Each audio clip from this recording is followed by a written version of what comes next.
இப்போது நீதி நூல்கள் அல்லது அறநூல்கள் இதில் சிறிய நூல்கள் வந்து என்னன்னு பார்த்தா எது சிறியதுன்னு பார்த்தா இன்னா 40. ஓகேவா? இன்னா 40 எழுதியவர் கபிலர். இன்னா 40 எழுதியவர் கபிலர். இதான் அறநூல்களில் வரும். ஓகேவா? நெக்ஸ்ட்டு நீதி நூல்கள் அறநூல்கள்னு சொல்லக்கூடிய அந்த நூல்களில் எது பெரியதுன்னு பார்த்தா திருக்குறள். திருக்குறளை எழுதியவர் யாருன்னு பார்த்தா திருவள்ளுவர். ஓகேவா? இன்னா 40 மொத்தமாக 40 பாடல்கள் இருக்கும். திருக்குறளில் 1330 பாடல்கள் இருக்கும். ஓகேவா? நெக்ஸ்ட்டு அகநூல்கள்.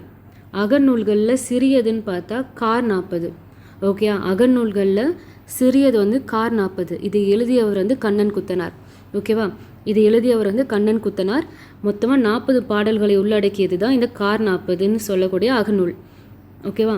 நெக்ஸ்ட்டு அகநூல்களில் எது பெரியதுன்னு பார்த்தா திணைமாலை 150. அகநூல்களில் எது